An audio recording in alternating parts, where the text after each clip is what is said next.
they cleared us. And in the end, they did clear us. I don't think that the last-minute revelation cost her the election. However, your question, did the emails overall hurt her? Yes. I mean, that was one of the biggest issues, one of the biggest negatives. Right, but I'm saying, I guess, in the grand scheme of things, the emails didn't matter. Should it have mattered? Right. Okay. This is just food to chew on. Think about this.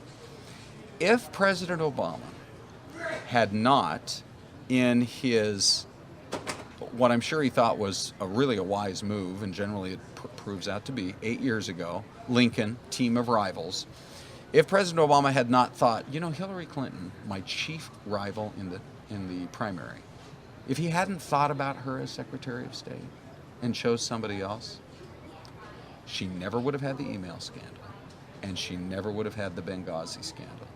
Those were, if you ask anybody You think she would have had a better chance not having the Secretary of State experience? Absolutely. Interesting. Okay. Wow. And that could be another question you guys could answer for us. What do you think about that? I mean, if she hadn't been, that used to be the way you were almost automatically elected president of this country, right? You got made Secretary of State, and then you became president. Looked like at a James Monroe, for example, and like a John Quincy Adams and several others down the line served time in government positions, especially Secretary of State. Countdown's on for Obama, so hopefully we're 2 minutes away. It's so crazy to think about, though, emails and how it all affected everything, and I'm sure she's replaying in her mind over and over every email she sent, and choosing to have, all these things. Yes. It must be such a hard position to be in. Yeah. Especially having been someone who's been in the public spotlight, been in public service for so long. Right. I wonder if it's a tough pill to swallow, seeing someone who hasn't done any sort of public service become the president of the United States. It'd be one thing if she was losing to Jeb Bush, yes, or Marco Rubio, yes, or some of the other people we thought might become the GOP nominee. Yeah, that's a great point. point. And I'm just wondering what that feels like. And so let me ask you this, and again, you guys can tweet to us on this as well. Is this the beginning of a whole new era in American politics, or is this what they call an outlier? Kanye 2020. Well, we're laughing about it. It was trending nationwide last night. But can I just tell you, one of the names I've seen multiple times on social media today for who the Democrats should look to in 2020? Mark Cuban? Mark Cuban. I guessed correctly, and I didn't even see the tweets. Billionaire, reality television star, interested in politics. Right. And wow. I mean, think about that as a 2020 showdown. Well, remember, Mark Cuban did say he was open to being a vice presidential pick. I'm wondering if things would have been different had Hillary Clinton picked Mark Cuban as the VP. She was asked about Mark Cuban. I believe it was on Meet the Press months ago, and she never said it wasn't an option. Yeah. Well, it'll be interesting to play. Here comes the president now, and Joe Biden, accompanied by the vice president. Good afternoon, everybody. Yesterday, before votes were tallied, I shot a video that some of you may have seen in which I said to the American people, regardless of which side you were on in the election, regardless of whether your candidate won or lost, the sun would come up in the morning. And that is one bit of prognosticating that actually came true. The sun is up. And I know everybody had a long night. I did as well. I had a chance to talk to President-elect Trump last night, about 3:30 in the morning, I think it was, to congratulate him on winning the election. And I had a chance to invite him to come to the White House tomorrow to talk about making sure that there is a successful transition between our presidencies. Now, it is no secret that the President-elect and I have some pretty significant differences. But remember, 8 years ago, President Bush and I had some pretty significant differences. But President Bush's team could not have been more professional or more gracious in making sure we had a smooth transition so that we could hit the ground running. And one thing you realize quickly in this job is that the presidency and the vice presidency is bigger than any of us. So I have instructed my team to follow the example that President Bush's team set 8 years ago and work as hard as we can to make sure that this is a successful transition for the President-elect. Because We are now all rooting for his success in uniting and leading the country. The peaceful transition of power is one of the hallmarks of our democracy. And over the next few months, we are going to show that to the world. I also had a chance last night to speak with Secretary Clinton, and I just had a chance to hear her remarks. I could not be prouder of her. She has lived an extraordinary life of public service. She was a great First Lady. She was an outstanding senator for the state of New York, and she could not have been a better Secretary of State. I'm proud of her. A lot of Americans look up to her. Her candidacy and nomination was historic and sends a message to our daughters all across the country that they can achieve at the highest levels of politics. And I'm absolutely confident that she and President Clinton will continue to do great work for people here in the United States and all around the world. Now, everybody is sad when their side loses an election. But the day after, we have to remember that we're actually all on one team. This is an intramural scrimmage. We're not Democrats first. We're not Republicans first. We are Americans first. We're patriots first. We all want what's best for this country. That's what I heard in Mr. Trump's remarks last night. That's what I heard when I spoke to him directly, and I was heartened by that. That's what the country needs. A sense of unity, a sense of inclusion, a respect for our institutions, our way of life, rule of law, and a respect for each other. I hope that he maintains that spirit throughout this transition, and I certainly hope that's how his presidency has a chance to begin. I also told my team today to keep their heads up, because the remarkable work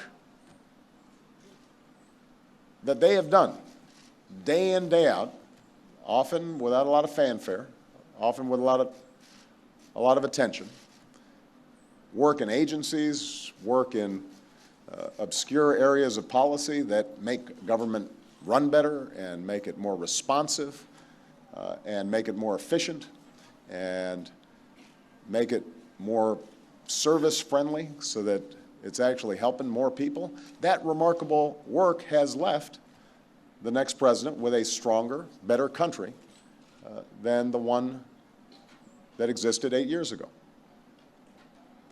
So win or lose in this election, that was always our mission. That was our mission from day one. And everyone on my team should be extraordinarily proud of everything that they have done. And so should all the Americans that I've had a chance to meet all across this country, who do the hard work of building on that progress every single day. Teachers in schools, doctors in ER clinic, small businesses putting their all into starting something up, making sure they're treating their employees well. All the important work that's done by moms and dads and families and congregations in every state. The work of perfecting this union. So this was a long and hard-fought campaign. A lot of our fellow Americans are exultant today. A lot of Americans are less so.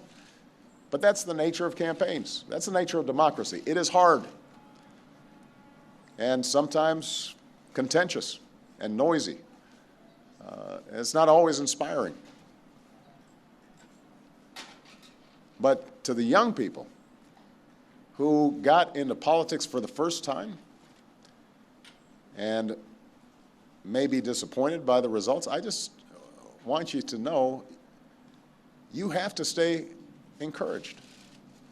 Don't get cynical. Don't ever think you can't make a difference. As Secretary Clinton said this morning, fighting for what is right is worth it. Sometimes you lose an argument. Sometimes you lose an election. You know, the path that this country has taken has never been a straight line. We zig and zag, and sometimes we move in ways that some people think is forward and others think is moving back. And that's okay. I've lost elections before. Joe hasn't, but, you know. So I've been sort of Remember, you beat me badly. That's the way politics works sometimes. We try really hard to persuade people that we're right. And then people vote.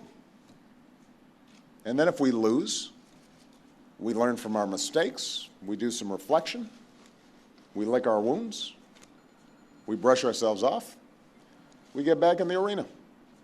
We go at it. We try even harder the next time. The point, though, is that we all go forward with a presumption of good faith in our fellow citizens. Because that presumption of good faith is essential to a vibrant and functioning democracy. That's how this country has moved forward for 240 years. That's how we've pushed boundaries and promoted freedom around the world. That's how we've expanded the rights of our founding to reach all of our citizens. It's how we have come this far. And that's why I'm confident that this incredible journey that we're on as Americans will go on. And I'm looking forward to doing everything that I can to make sure that the next president is successful in that. I've said before, I think of this job as being a relay runner. You take the baton, you run your best race, and hopefully by the time you hand it off, you're a little further ahead. You've made a little progress. And I can say that we've done that, and I want to make sure that handoff is well executed because ultimately we're all on the same team. All right. Thank you very much, everybody.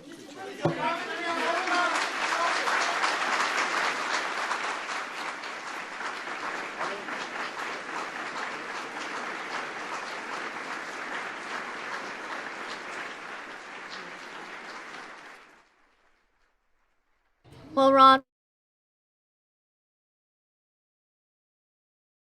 when speaking very diplomatically, I really think all three of them, President Obama, President-elect Trump, Hillary Clinton, trying to stay on message about bringing the country together, staying united, and the importance of that. Yes. And to keep fighting the fight if you were on Team Clinton. Yeah.